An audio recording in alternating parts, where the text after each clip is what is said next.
Eto, 150 plus hanger. Gusto mo?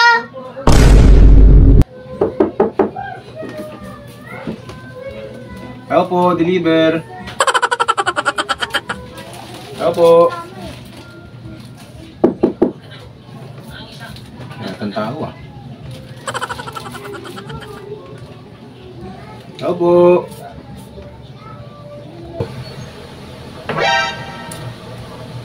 Kuya, ano ba yun? Bakit katok ka ng katok? Ma'am, deliver po. Kay Perdi po. Deliver? Bakit gabi na yan? Dapat yung magdi-deliver ka yung umaga. Ma'am, ano po kasi, umulan po kasi. Lakas ng ulan eh. Kaya medyo na late po. Ano ba yan, kuya? Eh, ano po yata to eh? Sa inyo po yata to eh. In order po ni sir. Oh, papel po yata to kasi hindi raw po kayo nagsusulat. Hindi raw po kayo marunong magsulat.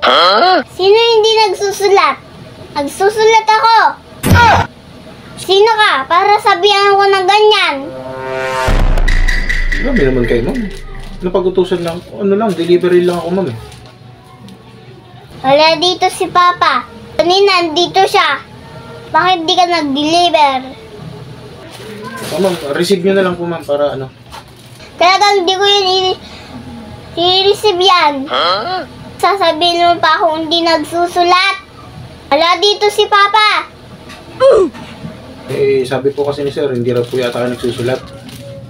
Panay lang raw po kayo cellphone. Talagang inuulit-ulit mo ba? Ilang beses ko ba sasabihin sa'yo nagsusulat ako? Ayun ba yung kwento ng papa ko sa'yo? Humanda siya sa akin mamaya.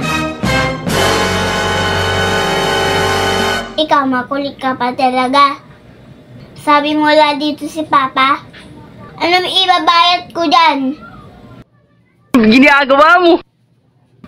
Teka, may alam ako.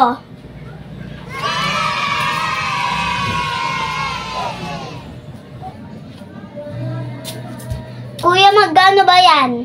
158 lang, ma'am. 158 lang. 150 na lang. 150 yung pera ko eh. Hindi na pwede, ma'am. Hindi naman sa amin to, ma'am. Deliver lang namin to eh. Ayaw mo magpatawad? Teka, may 8 ako dun sa loob eh. Run. Sungit naman na ito. Eto, 150 plus hanger. Gusto mo?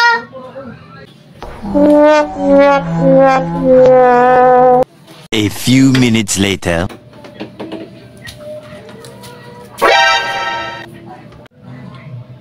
Papa, may deliver ka.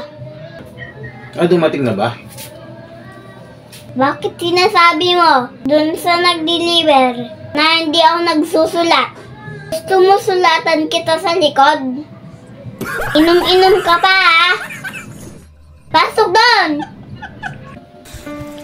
Anong kailangan kong gawin upang malaman